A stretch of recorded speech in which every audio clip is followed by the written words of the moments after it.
ఇప్పుడు ఒక మంచి గొప్ప ఒక నాయకుడు, ఒక సినిమా యాక్టరో ఇంకొక ఆయన ఉన్నాడు అనుకోండి, ఆయన చెయ్యి ఇలా తగిలితే చాలు మాకు ఆనందం అనుకునేవాళ్ళు కొంతమంది ఉంటారు. నిరంతరం ఆయనతో ఉండి ఆయనకి సేవ చేసేవాడు పొందే ఆనందము అదే, ఒక్క నిమిషం అలా తాకి వచ్చినటువంటి వాడు పొందే ఆనందం కూడా అదే. ఆనందంలో తేడా ఉండదండి. చేసినటువంటి సేవల్లో కొద్దిమంది ఎక్కువ సేవ చేయొచ్చు, కొంతమంది తక్కువ సేవ చేయొచ్చు. కానీ భగవంతుడిని పొందినటువంటి దానిలో ఉండే ఆనందం అందరికీ సమానంగా. స్నేహాదస్థాన రక్షావ్యసనిభి.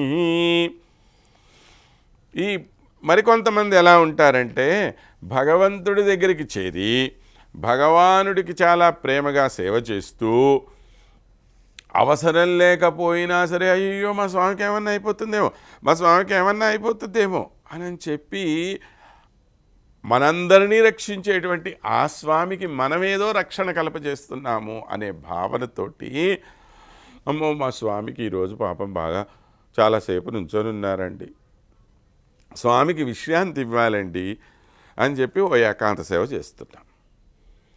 ఏమండి, సర్వప్రపంచాన్ని సృష్టించి రక్షించేటువంటి వాడు, నిమిషం రక్షించేటువంటి వాడు ఆయన పడుకుంటే ప్రపంచం ఏమైపోతుంది?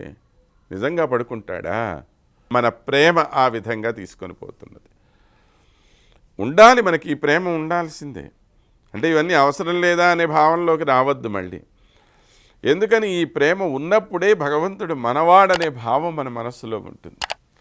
అంతేకాని ఆయనకి ఏదో అవసరమైంది కనుక ఆయనకి మనం సేవ చెయ్యాలి అనేటువంటి భావనతోటి మనం ఉన్నామే కానీ ఆయనకు నిజంగా అవసరమై చేసేవి కాదు ఇవన్నీ కూడా.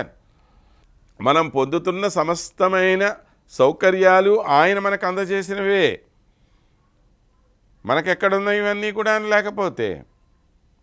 ఇటువంటివన్నీ మనకి సంపాదింప చేసి పెట్టే ఆ మహానుభావుడు మన కోసం ఇక్కడ సిద్ధంగా ఉన్నాడు అని చెప్పి ఆయన్ని కాపలా కాయాలి. ఆయన గుడికి ఎవరు దగ్గరికి లోపలికి రాకూడదు, దానికి ఒక పెద్ద ద్వారబంధాలు అవి ఇవన్నీ మనం తయారు చేస్తున్నాం.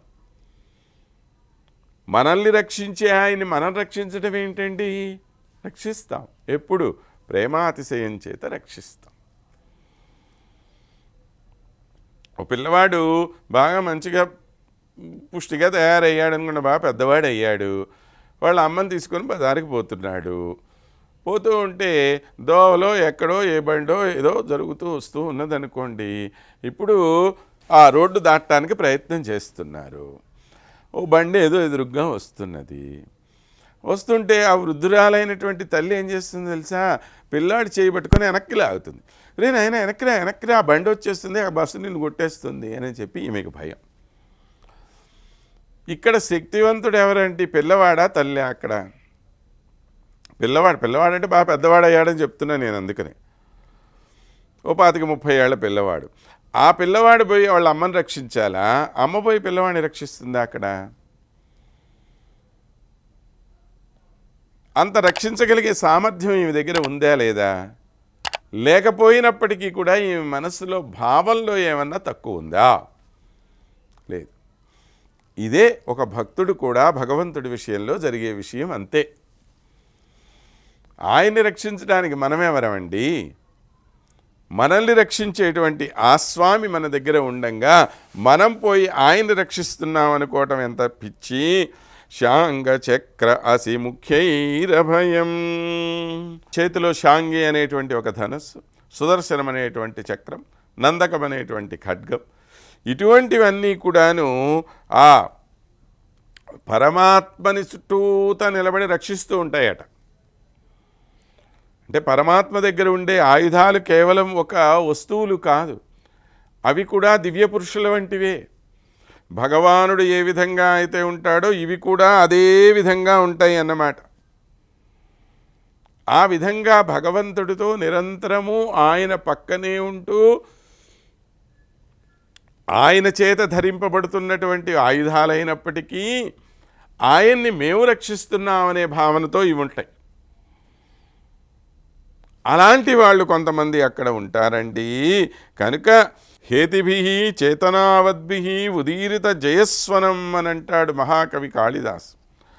ఆ శ్రీవైకుంఠంలో ఎలా ఉంటుంది అనంటే చేతనులైన ఆయుధ పురుషుల యొక్క జయ జయధ్వానముల చేత వైకుంఠమంతా కూడాను ప్రతిధ్వనిస్తూ ఉంటుంది అంటాడు. అంటే ఈ ఆయుధములే ఒక చేతనమైనటువంటి పురుషుల కింద అన్నమాట లెక్క. అవి కేవలం వస్తువులు కాదు. ఆనందైకర్ణవం ఆస్థానరత్నం చ.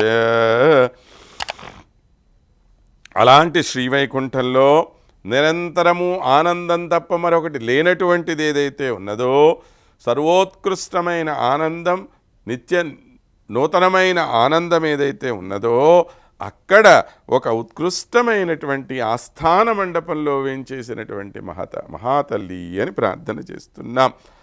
ఆ ఆస్థానమే ఆనందమయమైనది అని అంటారు శ్రీరంగరాజస్తవంలో.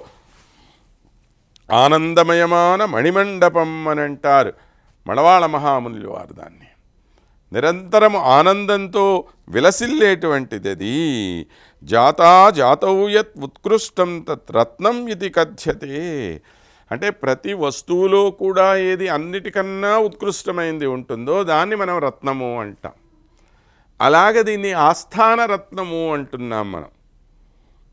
అంటే భగవానుడు ఎక్కడైతే ఉన్నాడో, అమ్మవారు ఎక్కడైతే వేంచేసి ఉన్నదో, ఆ అత్యంత ఉత్కృష్టమైన ఆస్థాన రత్నంలో మేము నిన్ను సేవిస్తున్నామమ్మా అని చెప్పి. యువయో రాహు, మీరు నివసించేటువంటి ఈ ప్రాంతం ఇటువంటి అత్యద్భుతమైనది అని చెప్పి ఆ తల్లిని ప్రార్థన చేస్తూ మరిన్ని అద్భుతమైనటువంటి విషయాలు మరలా మనం తెలుసుకునేటువంటి ప్రయత్నం చేద్దాం. అంతవరకు స్వస్తి.